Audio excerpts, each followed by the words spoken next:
Today we talking about work, energy and power.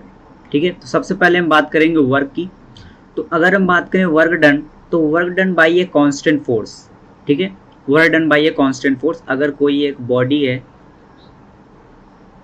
ठीक है, M मास की, और अगर हम इस पे एक कांस्टेंट फोर्स लगा दें एफ, ठीक है, कांस्टेंट फोर्स है ये एफ, मतलब ये डिस्प्लेसमेंट और टाइम के साथ वेरी नहीं कर रहा है।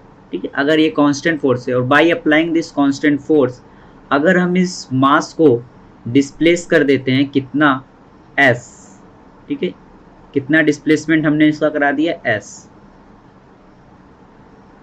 ठीक है, तो कह रहा है कि जो वर्क डन होगा, ठीक है, बाय दिस फोर्स, वो कितना होगा, एफ डॉट एस। ठीक है, अगर मैग्नीट्यूड देखें तो कितना होगा, F S cos theta, where theta is the angle between force and displacement.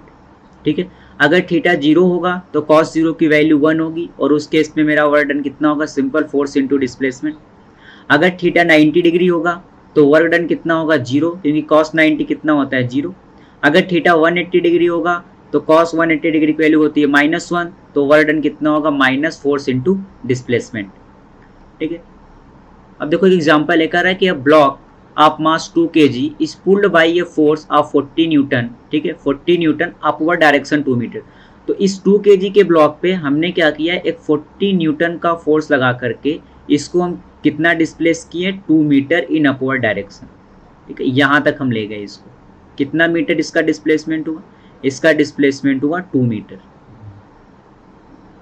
ठीक है, तो कह रहा है कि find the work done on the block by the applied force F and its weight mg।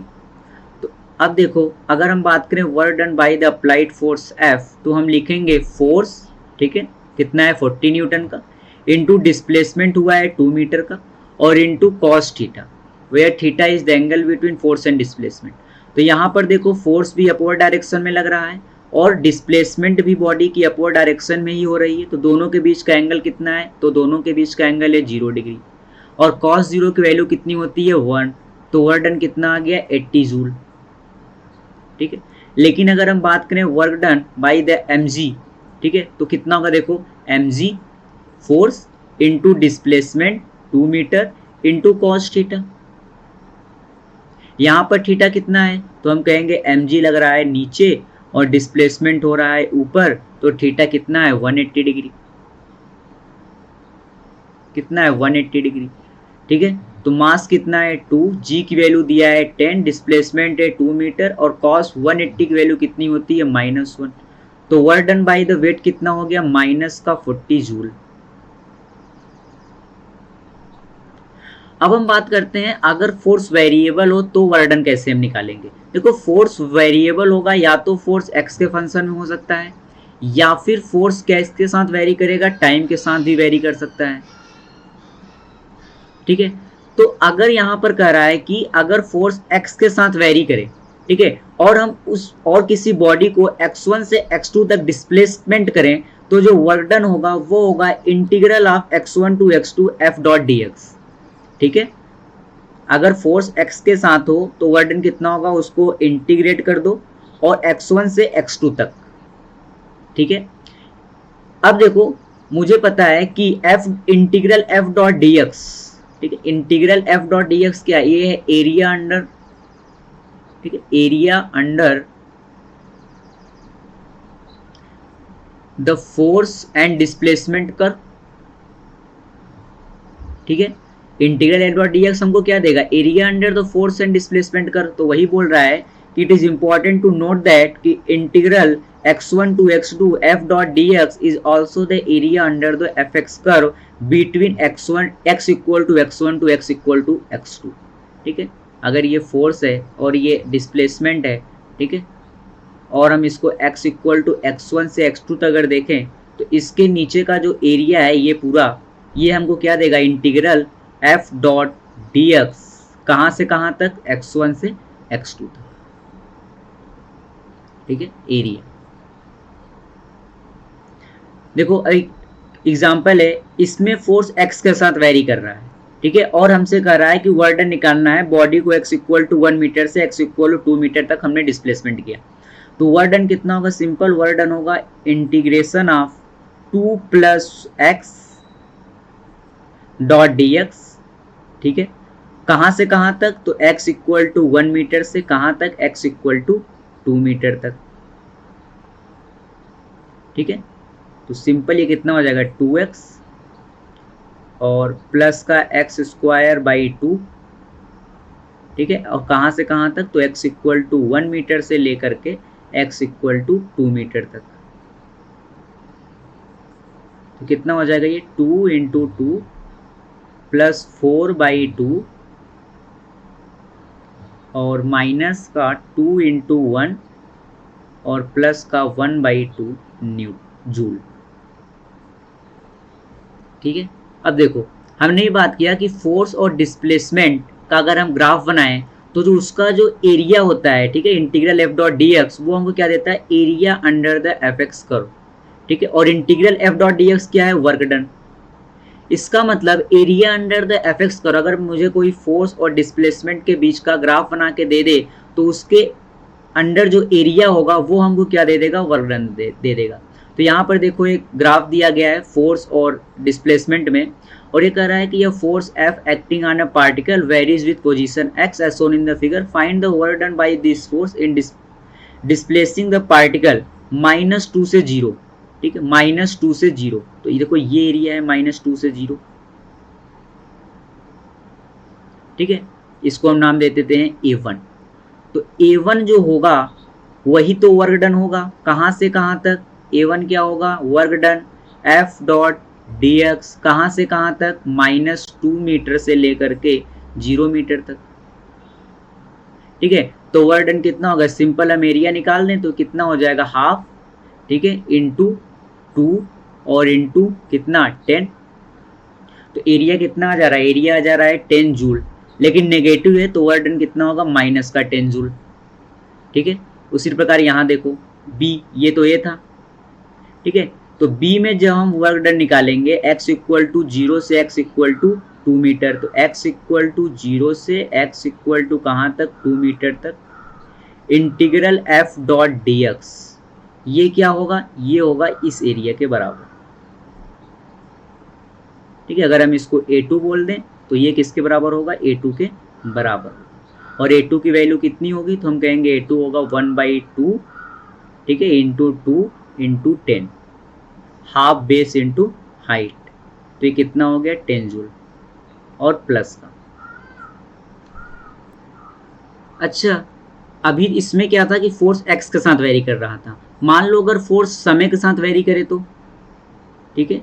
अगर यहाँ पर हमने क्या किया, एक 2 kg का ब्लॉक है, ठीक है, जिसपे हमने फोर्स लगाया और ये फोर्स वेरी कर रहा है टाइम के साथ, F इक्वल टू मान लो 2t है, और पूछ रहा है कि find work done after 5 second.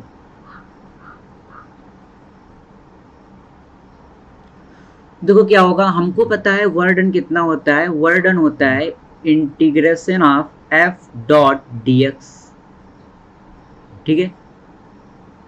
तो यहाँ पर देखो फोर्स कितना है, हम कहेंगे 2t है डॉट डी एक्स, लेकिन ये फोर्स टाइम के फंक्शन में है तो ये x के साथ तो इंटीग्रेट हो नहीं सकता, तो हमको क्या चाहिए, dt, ठीक है। तो अपने घर से एक dt लगा देते हैं और dt से डिवाइड करके इसको बैलेंस भी कर देते हैं। तो यहाँ से अगर हम देखें तो dx बाई dt क्या होता है, dx बाई dt होती है हमारी वेलोसिटी। तो ये वर्क डन अब क्या बन जा रहा है, वर्क डन हो गया मेरा integral f dot v dot dt। f हमको टाइम के साथ पता है, ठीक है, कितना है 2t। अगर मुझे कहीं से वेलोसिटी टाइम के फंक्शन में मिल जाए तो बड़े आसानी से मैं उसको टाइम के साथ इंटीग्रेट कर सकता हूं, t इक्वल टू 0 सेकेंड से लेकर के t इक्वल टू 5 सेकेंड तक।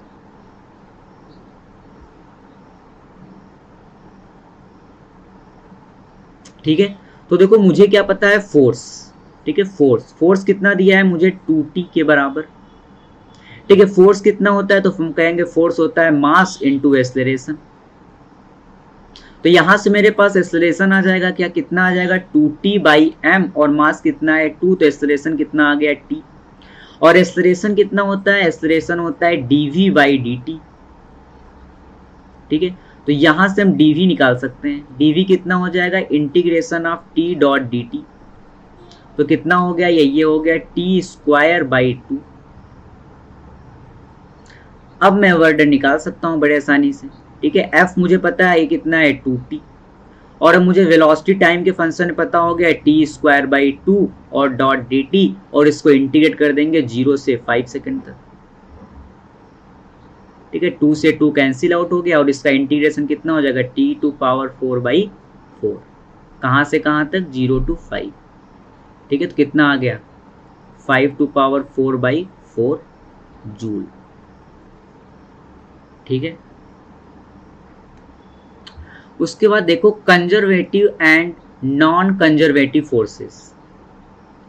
ठीक है, तो कंजर्वेटिव नॉन कंजर्वेटिव फोर्सेस क्या होते हैं कि कंजर्वेटिव फोर्स का मतलब क्या होता है, कंजर्वेटिव फोर्स का जो वर्क डन होता है वो पाथ पर डिपेंड नहीं करता, जबकि जो नॉन कंजर्वेटिव फोर्सेस का वर्क डन होता है वो पाथ पर डिपेंड करता है। ठीक है, अब यहाँ पर देखो कह रहा है कि अभी तक तो हमने क्या किया था, अभी तक हमने जो फोर्स लगाया था वो केवल एक ही डायरेक्शन में लगाया था। अभी हमने जो एग्जांपल लिया कि फोर्स का 2x + 2 ये हमने फोर्स लगाया, तो ये केवल अगर देखो ये force along the x axis था। ठीक है, अलोंग एक्स एक्सिस।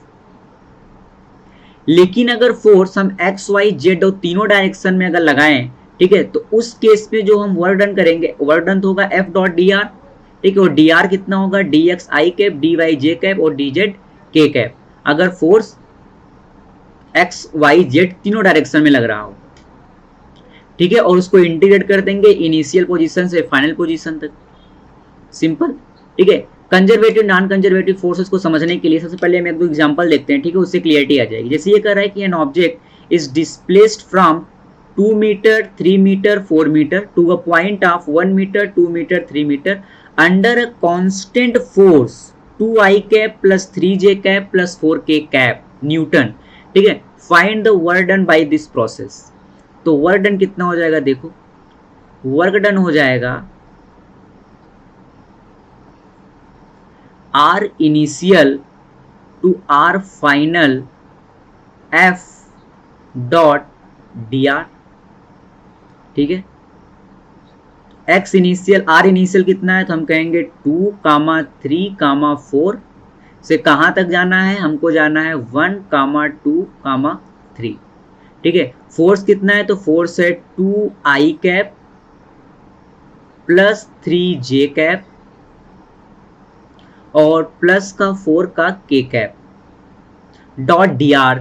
dr कितना होगा, dxi कैप, ठीक है, प्लस dyj कैप और प्लस dz k कैप। ठीक है, तो इसको इंटीग्रेट करेंगे तो ये कितना आ जाएगा, ये आ जाएगा मेरा 2x प्लस 3y और प्लस का 4z। ठीक है, डॉट वर्क तो पता होगा, i का i कैप के साथ 1 हो जाएगा और j कैप के कैप के साथ 0 हो जाएगा। उसी प्रकार सिमिलरली j कैप का j कैप के साथ 1, k और i के साथ 0 और k का k कैप के साथ 1 और j कैप और i कैप के साथ 0। ठीक है, ये मैंने डायरेक्ट लिख दिया। अभी अगर मैं यहाँ पर करूँगा तो ये ऐसे हो जाएगा, देखो ये हो जाएगा 2 डॉट dx। ठीक है, प्लस इंटीग्रल 3 डॉट dy और प्लस इंटीग्रल 4 डॉट dz। ठीक है, ऐसे हो जाएगा ये R इनिशियल से R फाइनल। ठीक है, R इनिशियल से R फाइनल और R इनिशियल से R फाइनल। ठीक है, तो फाइनली ये 2x plus 3y plus 4z हो जाएगा। और कहाँ से कहाँ तक, तो ये कह रहा है कि 2, 3, 4 से कहाँ तक जाना है, 1, 2, 3 तक। ठीक है, तो पुट कर दो, कितना हो जाएगा ये हो जाएगा 2 इंटू 2 प्लस 3 इंटू 3। ठीक है, देखो ये x का कोऑर्डिनेट है, ये y का कोऑर्डिनेट है और ये z का कोऑर्डिनेट है। ठीक है, plus 4 into 4 minus 2 into 1 plus 3 into 2 और प्लस का 4 इंटू 3। इसको सॉल्व करेंगे और यहाँ सॉल्व करने पर जो भी आंसर आएगा वही हमारा क्या हो जाएगा, वर्क डन। एक और देखो, कह रहा है कि an object is displaced from r1 to r2, ठीक है, under a constant force of 3x square i cap और 2yj cap newton, find the work done by the force. तो वर्क डन कितना होगा भाई साहब? वर्क डन होगा, कहाँ से कहाँ जाना है? 2, 3 से हमको जाना है कहाँ तक? 4, 6 तक, ठीक है। फोर्स कितना है? तो फोर्स है 3x स्क्वायर आई कैप और प्लस का 2yj कैप, ठीक है। डॉट डी आर वेक्टर कितना हो जाएगा? dx आई कैप प्लस dy कैप। देखो dz k कैप लिखने का मतलब नहीं है, क्योंकि यहाँ पर फोर्स z डायरेक्शन में वर्क नहीं कर रहा है, ठीक है। तो यहाँ से कितना हो जाएगा? ये हो जाएगा, मैं डायरेक्ट कर रहा हूँ 3x³/3, ठीक है, और प्लस का कितना हो जाएगा? 2y²/2, और कहाँ से कहाँ तक? 2, 3 से 4, 6 तक, ठीक है। तो यहाँ से 3 और 3 कैंसिल आउट, 2 से 2 कैंसिल आउट, तो ये कितना हो जाएगा? ये हो जाएगा 4 का क्यूब प्लस 6 का स्क्वायर और माइनस 2 का क्यूब प्लस 3 का स्क्वायर। इसको सॉल्व कर लेंगे और जो भी आएगा उतना जूल वर्क डन होगा, ठीक है। तो यहाँ पर देखो कंजर्वेटिव फोर्सेस और नॉन कंजर्वेटिव फोर्स के बीच का डिफरेंस क्या होता है कि work done by the non conservative forces is path independent. अभी हमने ये जो भी 2 प्रॉब्लम्स किए, इसमें हमने देखो केवल इनिशियल पॉइंट से फाइनल पॉइंट तक इंटीग्रेशन किया है, बीच में कैसे वो पाथ ट्रेवल हुआ है उस पर हमने बात नहीं की। हमने सीधा, हमको इनिशियल पॉइंट पता था, हमको फाइनल पॉइंट पता था, और उन 2 पॉइंट के बीच में हमने फोर्स को इंटीग्रेट कर दिया और हमको क्या मिल गया? Work done. तो ये जो फोर्स है ये कंजर्वेटिव फोर्स है, ठीक है। ये क्या है? कंजर्वेटिव फोर्स है। तो जो कंजर्वेटिव का फोर्स होता है वो पाथ पर डिपेंड नहीं करता, जबकि जो नॉन कंजर्वेटिव फोर्स होते हैं वो पाथ पर डिपेंड करते हैं, ठीक है। Work done in a closed path is 0 of course. अगर कंजर्वेटिव फोर्स इनिशियल और फाइनल पॉइंट अगर सेम हो जाएगा तो वर्क डन कितना हो जाएगा? 0, ठीक है। अगर इनिशियल और फाइनल पॉइंट सेम हो गया तो वर्क डन कितना हो जाएगा? 0। जबकि work done in a closed path is not 0 because it is depending on the path, कि पार्टिकल ने पाथ कैसे ट्रेवल किया है, हमको इनिशियल पॉइंट और फाइनल पॉइंट से लेना देना नहीं है, ठीक है। The word potential energy is defined for the conservative force. The word potential energy is not defined. देखो जब भी हम पोटेंशियल एनर्जी की बात करेंगे हम हमेशा बात करेंगे कंजर्वेटिव फोर्स की, ठीक है। पोटेंशियल एनर्जी कभी भी नॉन कंजर्वेटिव फोर्स के लिए हम डिफाइन नहीं करते, ठीक है। कुछ एग्जांपल्स जैसे ग्रेविटेशनल फोर्स हो गया, इलेक्ट्रोस्टैटिक फोर्स हो गया, स्प्रिंग फोर्स हो गया, ये सब क्या होते हैं? कंजर्वेटिव फोर्सेस होते हैं। और एग्जांपल जैसे फ्रिक्शनल फोर्स और विस्कस फोर्स जो होते हैं वो हमारे क्या होते हैं? नॉन कंजर्वेटिव फोर्सेस होते हैं, ठीक है। उसके बाद हम बात करते हैं स्प्रिंग फोर्स के बारे में, ठीक है। तो स्प्रिंग फोर्स, ये मान लो स्प्रिंग है, स्प्रिंग से एक ब्लॉक टंगा, एक ब्लॉक है m मास का, ठीक है। इस पे अभी क्या था कि ये ब्लॉक अपने स्प्रिंग अपने नेचुरल लेंथ पे थी, ठीक है। अब हमने क्या किया कि यहाँ पर F फोर्स लगा करके, ठीक है, F फोर्स लगा करके इस ब्लॉक को डिस्प्लेस कर दिया, ठीक है। इस ब्लॉक को डिस्प्लेस कर दिया कहीं यहाँ पर, ठीक है। F फोर्स लगा करके इस ब्लॉक को डिस्प्लेस कर दिया कहीं यहाँ पर, कितना? x। तो अब क्या होगा ना कि ये स्प्रिंग अपने नेचुरल लेंथ पर आने के लिए एक अपोजिट डायरेक्शन में फोर्स लगाएगी, ठीक है। अगर स्प्रिंग का स्प्रिंग कांस्टेंट k है तो जो फोर्स अप्लाई करेगी स्प्रिंग वो होगी k इंटू एक्स के बराबर। इतना फोर्स वो लगाती है डिस्प्लेसमेंट के अपोजिट डायरेक्शन में, ठीक है। डिस्प्लेसमेंट इधर हुआ तो स्प्रिंग फोर्स उसके अपोजिट डायरेक्शन में लगाएगी, क्यों? स्प्रिंग अपने नेचुरल लेंथ पर आने के लिए। तो ये क्या है? फोर्स, ठीक है। स्प्रिंग ने कितना फोर्स लगाया? k into x in opposite direction of displacement, ठीक है। तो अगर हम इसके वर्क डन की बात करें तो वर्क डन कितना होगा? F डॉट dx, और फोर्स डिस्प्लेसमेंट के अपोजिट डायरेक्शन में है तो वर्क डन कैसा आएगा? नेगेटिव, ठीक है। तो ये कितना हो जाएगा? देखो ये हो जाएगा माइनस फोर्स कितना है? kx और डॉट dx। तो अगर हम इसको इंटीग्रेट कर देंगे कितना आ जाएगा? -1/2 kx square, it is the work done by the spring force. ये होता है work done by the spring force minus half के एक्स स्क्वायर।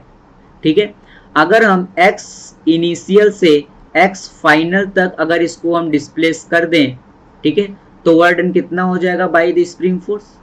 वर्क डन कितना हो जाएगा देखो -1/2, और इसको इंटीग्रेट कर देंगे x इनिशियल से x फाइनल तक। ठीक है, तो अगर x इनिशियल से x फाइनल तक इंटीग्रेट करेंगे कितना आ जाएगा k, और यहां पर आ जाएगा x final square minus x initial का स्क्वायर। ठीक है,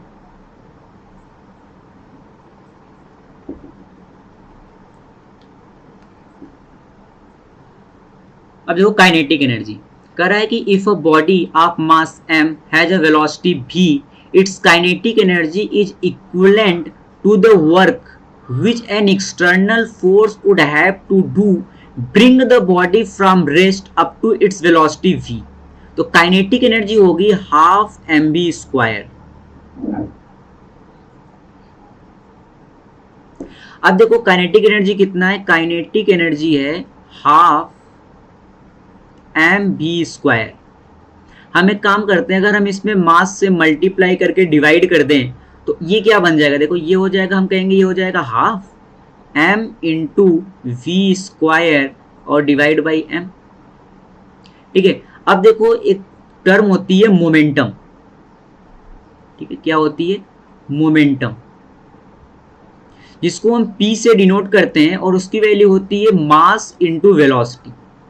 ठीक है, तो हम इसको क्या लिख सकते हैं, p स्क्वायर बाई 2m। तो ये भी याद रखना कि काइनेटिक एनर्जी मोमेंटम के टर्म में क्या होती है, मोमेंटम के टर्म में होती है p स्क्वायर बाई 2m। बहुत बहुत बहुत इंपॉर्टेंट है। ठीक है, अब देखो कह रहा है कि मास पॉजिटिव है, v स्क्वायर भी पॉजिटिव होगा, इसका मतलब काइनेटिक एनर्जी हमेशा क्या होगी, पॉजिटिव होगी। And does not depends on the direction of the motion of the body, चाहे आप अलोंग द एक्स एक्सिस चलो, चाहे आप एक्स एक्सिस के अपोजिट डायरेक्शन में चलो। ठीक है, हम v का स्क्वायर कर देंगे तो काइनेटिक एनर्जी हमेशा क्या आएगी, पॉजिटिव ही आएगी। ठीक है, फिर कह रहा है काइनेटिक एनर्जी फ्रेम पर डिपेंड करती है, फ्रेम ऑफ रेफरेंस पर डिपेंड करती है। फॉर एग्जांपल कि the kinetic energy of a person of mass m sitting in a train. ठीक है, अगर ट्रेन में एक आदमी बैठा हुआ है m मास का, ठीक है, और ट्रेन v वेलोसिटी से मूव कर रही है, तो अगर हम उसका ट्रेन के फ्रेम में वेलोसिटी देखेंगे तो जीरो होगा। क्योंकि ट्रेन भी v से मूव कर रही है, अगर उसके अंदर आदमी बैठा हुआ है तो वो भी v से ही मूव कर रहा होगा, तो उनकी रिलेटिव वेलोसिटी कितनी है, जीरो। ठीक है, लेकिन अगर हम ग्राउंड फ्रेम में देखें तो ग्राउंड फ्रेम में हमको क्या लगेगा, उसकी आदमी जो है वो v वेलोसिटी से मूव कर रहा है। ठीक है, तो ग्राउंड के रिस्पेक्ट में जब हम देखेंगे तो kinetic energy half mv square आएगा, लेकिन अगर हम ट्रेन के फ्रेम के रिस्पेक्ट में देखेंगे तो उसकी काइनेटिक एनर्जी कितनी आ जाएगी, जीरो। इसका मतलब kinetic energy depends on the frame. ठीक है, फ्रेम पर डिपेंड करती है, ये हमने बात कर चुके हैं किसमें, काइनेमेटिक्स में, कि कौन कौन सी क्वांटिटी फ्रेम पर डिपेंड करती हैं फ्रेम ऑफ रेफरेंस पे, और कौन कौन सी क्वांटिटी फ्रेम ऑफ रेफरेंस पर डिपेंड नहीं करती हैं। ठीक है, उसके बाद हम बात करते हैं वर्क एनर्जी थ्योरम की। तो वर्क एनर्जी थ्योरम क्या करती है, work done by all the forces, चाहे कंजर्वेटिव फोर्स हो या फिर नॉन कंजर्वेटिव फोर्स हो, ठीक है, या एक्सटर्नल फोर्स हो या इंटरनल फोर्स हो, work done by the all the forces acting on an object is equal to the change in kinetic energy. ठीक है, work done by all the forces equal to change in kinetic energy. ये क्या बोलती है, work energy theorem बोलती है। ठीक है, कह रहा है कि लेट F1 F2, ठीक है, डॉट डॉट और F3 F4 ऐसे बहुत सारे फोर्सेस हैं, इंडिविजुअल फोर्सेस जो किसी पार्टिकल पर एक्ट कर रहे हैं। ठीक है, तो रिजल्टेंट फोर्स हम क्या करेंगे, F1 plus F2 plus F3, जितने फोर्स एक्ट कर रहे हैं उन सबको ऐड कर देंगे तो रिजल्टेंट फोर्स हो जाएगा। तो work done by this resultant force हम क्या लिखेंगे, वर्क डन होता है इंटीग्रल F डॉट dr, तो F1 plus F2 plus F3 dot dr, तो F1 dot dr plus F2 dot dr जो हमने बात किया था ना अभी यहाँ पे, कहाँ पे, यहाँ पे देखो, तो ये देखो 2i cap 3j cap 4k cap, ये सब इंडिविजुअल फोर्सेस थे x y और z डायरेक्शन में। तो हम इन सबको देखो F1 dot dr, F2 dot dr, F3 dot dr। ठीक है, तो वही ये बोल रहा है कि ऐसे हम टोटल वर्क डन निकाल सकते हैं by all these forces acting on any object. ठीक है, एग्जाम्पल ये कह रहा है कि an object of mass 5 kg, ठीक है, falls from rest through a vertical distance of 20 metre and attains a velocity of 10 metre पर सेकेंड, ठीक है, how much work is done by the resistance of the air of the object. तो ये कह रहा है कि 20 मीटर की हाइट से,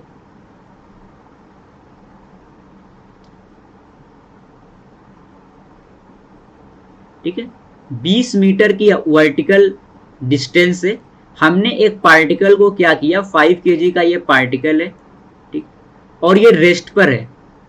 यहाँ रेस्ट पर मतलब कि इसकी वेलोसिटी अभी कितनी है, 0 है, और हमने यहां से इसको छोड़ दिया, ठीक है। तो कह रहा है कि जब ये यहां पर आएगा तो इसकी वेलोसिटी कितनी हो जाएगी, 10 मीटर पर सेकेंड हो जाएगी।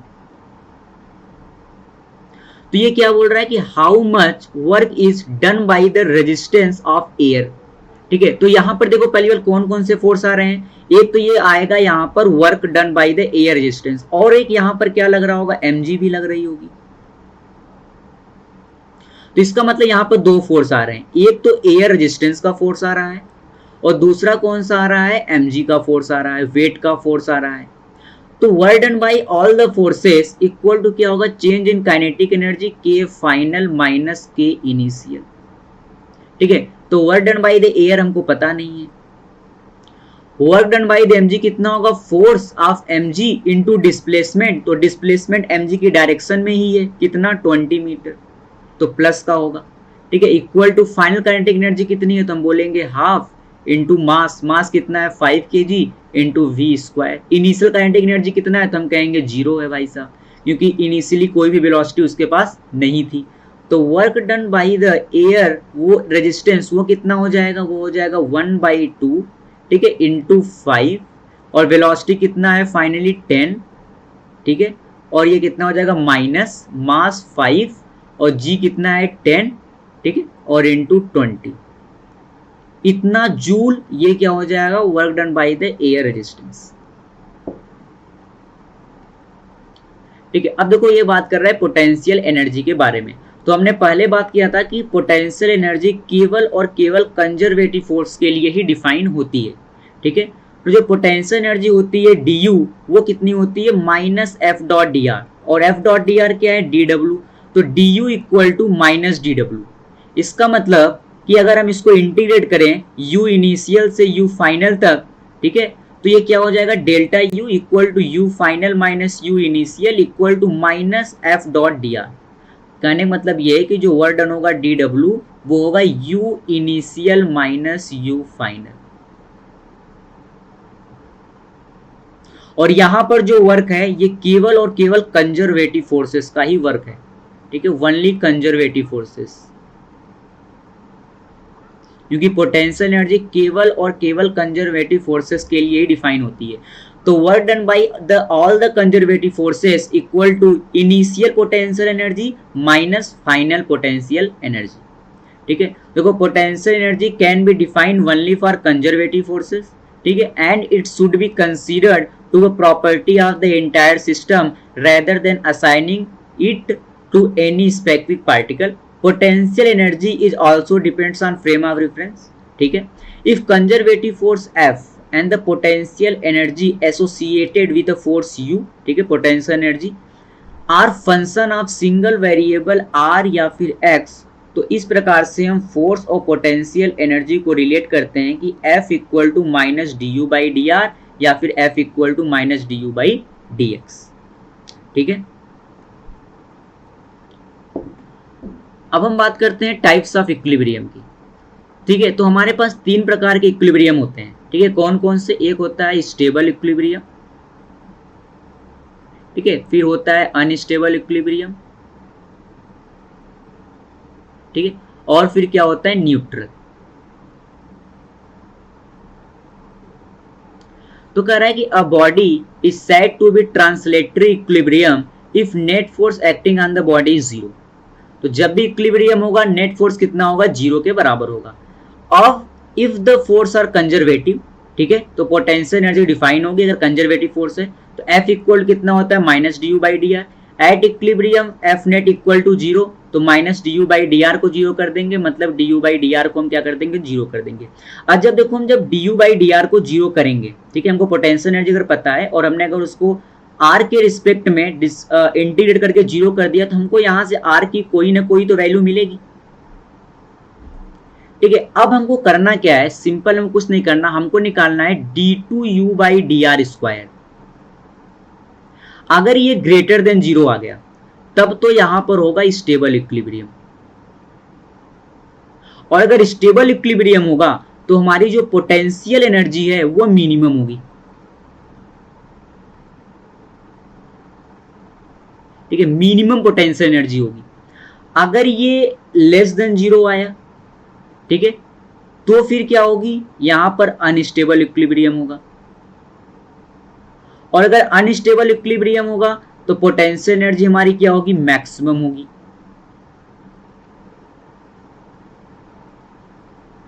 ठीक है, और अगर ये इक्वल टू जीरो आ गया, ठीक है, तो यहां पर क्या होगा, न्यूट्रल इक्विलिब्रियम होगा, और हमारी जो पोटेंशियल एनर्जी है वो क्या रहेगी, कांस्टेंट।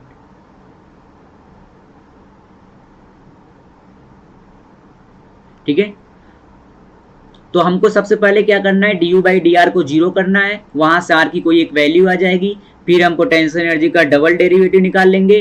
ठीक है, और उस आर की वैल्यू को उसमें पुट करके देखेंगे कि वो ग्रेटर देन जीरो आ रहा है, कि लेस देन जीरो आ रहा है, कि इक्वल टू जीरो आ रहा है। अगर ग्रेटर देन जीरो आ रहा है तो स्टेबल, लेस देन आ रहा है तो अनस्टेबल, जीरो आया तो न्यूट्रल। ये कहाँ काम आएगा, ये आएगा ग्राफ।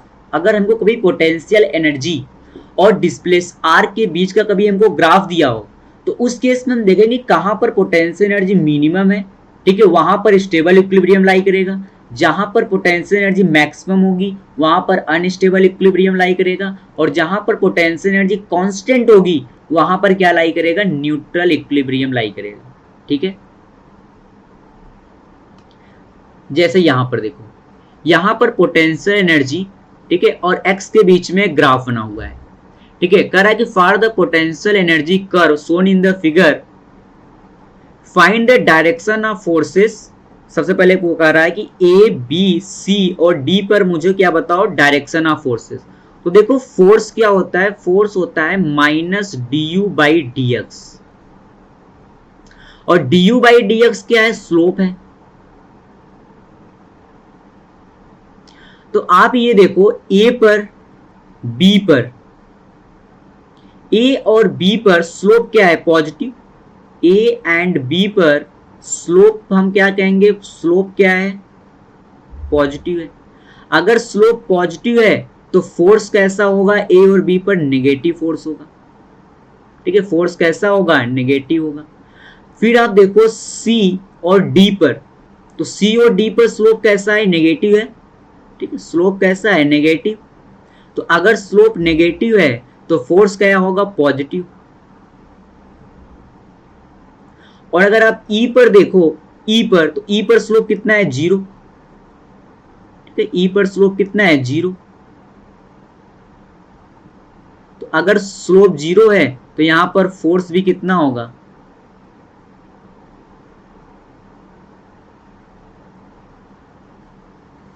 ठीक है। अब देखो कह रहा है कि find the position of stable, unstable and neutral equilibrium. ठीक है, अब आप एक चीज देखो कि सबसे मिनिमम पोटेंशियल एनर्जी कहां है, ई पॉइंट पे। ई पॉइंट पे सबसे मिनिमम पोटेंशियल एनर्जी हमको दिख रहा है, तो ई जो पॉइंट है यहां पर क्या होगा, स्टेबल इक्विलिब्रियम होगा।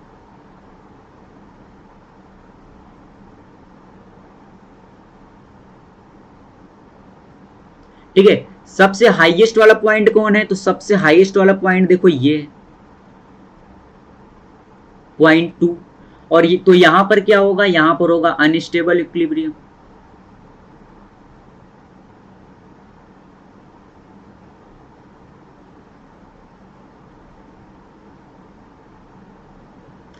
कहीं पर पोटेंशियल एनर्जी कांस्टेंट है क्या, नहीं। देखो पोटेंशियल एनर्जी घट रही, पहले बढ़ रही है फिर घट रही है, कांस्टेंट कहीं पर भी नहीं है।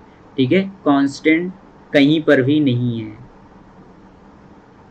ठीक है, यहां पर देखो अगर तो ये जो सबसे मैक्सिमम पोटेंशियल एनर्जी होती है वहां पर क्या होता है, अनस्टेबल इक्विलिब्रियम। जहां सबसे मिनिमम पोटेंशियल एनर्जी होगी वहां पर क्या होगा, स्टेबल इक्विलिब्रियम। हम समझ भी सकते हैं, ठीक है, कि अगर हम यहां से ब्लॉक इस बॉडी को इस साइड डिस्प्लेसमेंट करें या फिर इस साइड डिस्प्लेस करें, इस साइड करेंगे तो इधर आ जाएगा और इस साइड करेंगे तो ये इधर चली जाएगी। लेकिन इस बॉडी को देखो, चाहे आप इधर डिस्प्लेस करके छोड़ो चाहे आप इधर डिस्प्लेस करके छोड़ो, ये वापस अपनी इसी पोजीशन पर आएगी। और यहां पर देखो, ये जहां पर पोटेंशियल एनर्जी क्या है, कांस्टेंट है, ठीक है, ये जो पोजीशन है यहां पर हम कहेंगे कि ये न्यूट्रल इक्विलिब्रियम है। और इस ग्राफ में हमको कहीं नहीं दिख रहा है कि जहां पर हमारा पोटेंशियल एनर्जी कांस्टेंट हो, तो there is no position of neutral equilibrium. ठीक है, देखो अब कर रहा है the potential energy of a conservative force U is ax square minus bx where a and b are positive constant. कर रहा है कि फाइंड द इक्विलिब्रियम पोजीशन, ठीक है, and discuss whether the equilibrium is stable, unstable और neutral. ठीक है, तो देखते हैं। तो कह रहा है कि सबसे पहले इक्विलिब्रियम पोजीशन निकला, तो हमको पता है कि जहां पर भी इक्विलिब्रियम होगा वहां पर फोर्स क्या होगा, जीरो। फोर्स जीरो होगा मतलब F इक्वल टू होता है minus D you by d are. इसको जीरो करना है, तो इसको जीरो करना है मतलब d you by D x. ठीक है, यू किसके फंक्शन में, एक्स के फंक्शन में है, तो एक्स के साथ इसको इसका डेरिवेटिव कर देंगे तो कितना आ जाएगा, देखो ये आ जाएगा 2ax minus b equal to zero. इसको जीरो करेंगे तो यहां से x की वैल्यू कितनी आ रही है, x की वैल्यू आ रही है b बाई टू ए। तो at x equal to b by two A पर हमारा इक्विलिब्रियम है। ठीक है, अब कौन सा इक्विलिब्रियम, उसके लिए हम क्या करेंगे, उसके लिए हम निकालेंगे d2u by D x square. ठीक है, अब देखो जब हम d2u by D x square निकालेंगे तो इसकी वैल्यू कितनी आएगी, ये आएगी 2a। ए क्या है, पॉजिटिव है, और 2 भी क्या है, पॉजिटिव है, मतलब ये क्या है, ग्रेटर देन जीरो है। ठीक है, अगर ये ग्रेटर देन जीरो है तो यहां पर क्या होगा, यहां पर होगा स्टेबल इक्विलिब्रियम।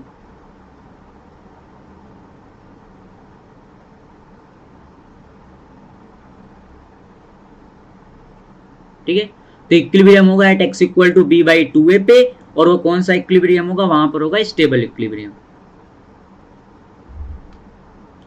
उसके बाद हम बात करते हैं पावर ऑफ अ फोर्स। ठीक है, तो हम यहाँ पर दो प्रकार के पावर्स की बात करते हैं, एक हम बात करते हैं इंस्टेंटेनियस पावर पे, ठीक है, और हम बात करते हैं एवरेज पावर की। तो सबसे पहले हम बात करते हैं इंस्टेंटेनियस पावर। ठीक है, तो देखो कह रहा है कि the rate of doing work by a force at a given instant is called the instantaneous power of this force. ठीक है, work done bye a force, rate of work done by a force, it is defined the instantaneous power।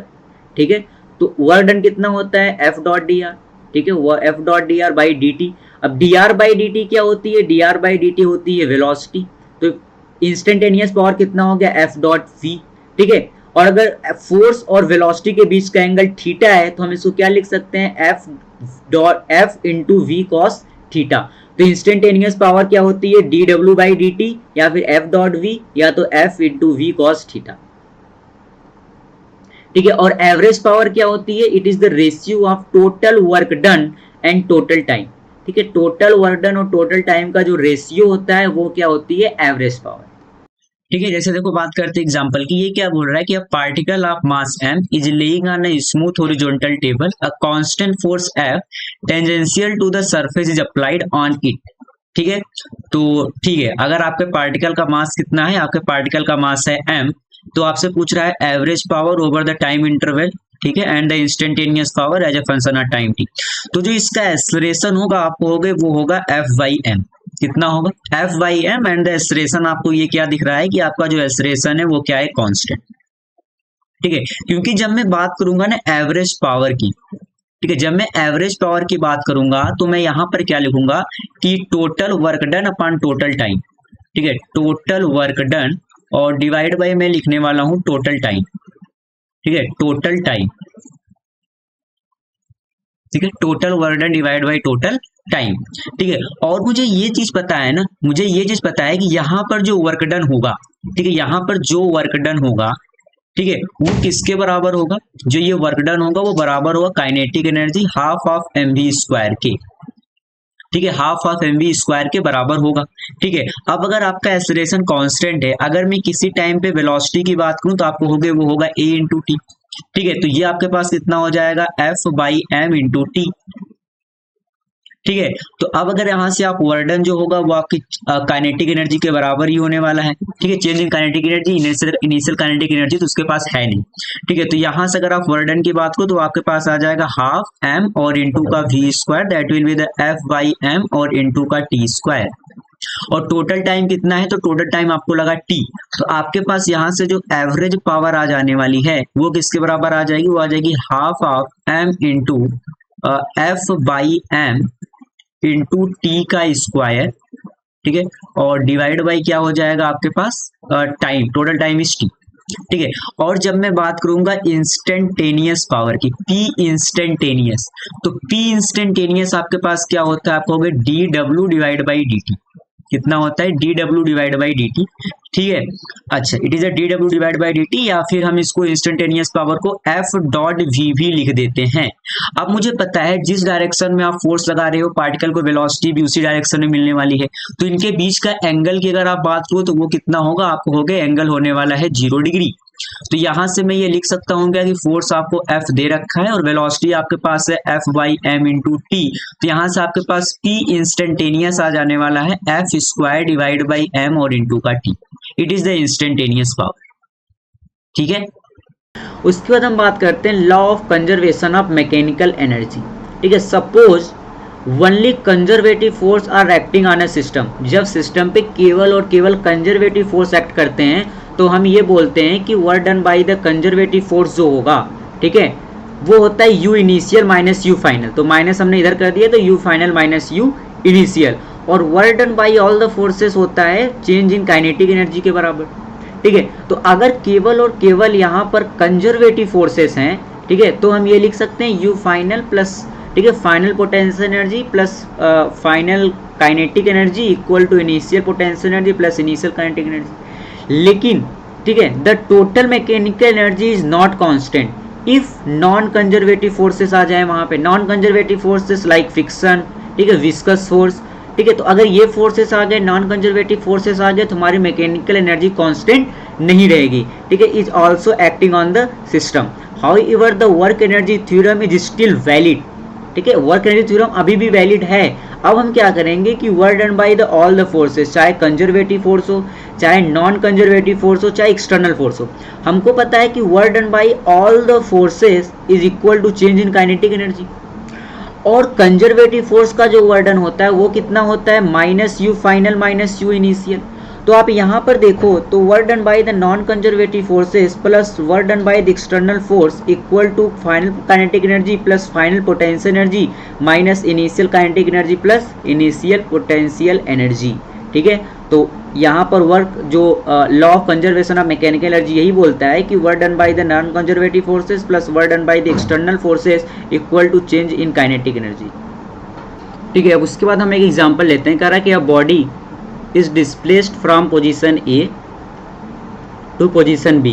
ठीक है, kinetic energy and potential energy of the body at position A and B are given. ठीक है, कि kinetic energy at A is 50 joule, potential energy at A is -30 joule and the kinetic energy at B is 10 joule and potential energy at B is 20 joule. कह रहा है कि find the work done by the conservative forces. तो देखो conservative forces का जो work done होता है वो क्या होता है, वो होती है initial potential energy minus final potential energy.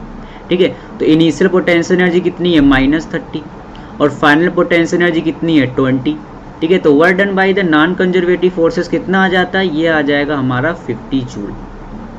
ठीक है, और अगर हम बी, ठीक है, work done by all the forces, ठीक है, work done by all the forces क्या होती है, चेंज इन काइनेटिक एनर्जी। ठीक है, final kinetic energy minus initial kinetic energy, तो ये कितना आ जाएगा, ये आ जाएगा 10 माइनस 50, तो ये कितना आ जाएगा, माइनस का 40 जूल। अब कर रहा है कि forces other than conservative forces, तो देखो, ठीक है, मतलब नॉन कंजर्वेटिव फोर्स प्लस जो भी कोई एक्सटर्नल फोर्स होगा, ठीक है, कंजर्वेटिव फोर्स को छोड़ के इनका जो वर्क डन होता है वो कितना होता है, अभी हमने देखा वो होता है final potential energy plus final kinetic energy, ठीक है, और minus initial potential energy plus find initial kinetic energy. तो यहाँ देख लो कितना हो जाएगा, ये 20 प्लस का 10 और माइनस का -30 और प्लस का 50, तो ये कितना आ जाएगा, ये आ जाएगा 10 जूल। ठीक है, ओके। तो ये हमने थियरी के साथ जितने प्रॉब्लम हो सकते थे थियरी को समझने के लिए, ठीक है, उसको हमने कवर किए। अभी जब हम डीपीपी करेंगे तो all the concept are clear very well. ठीक है।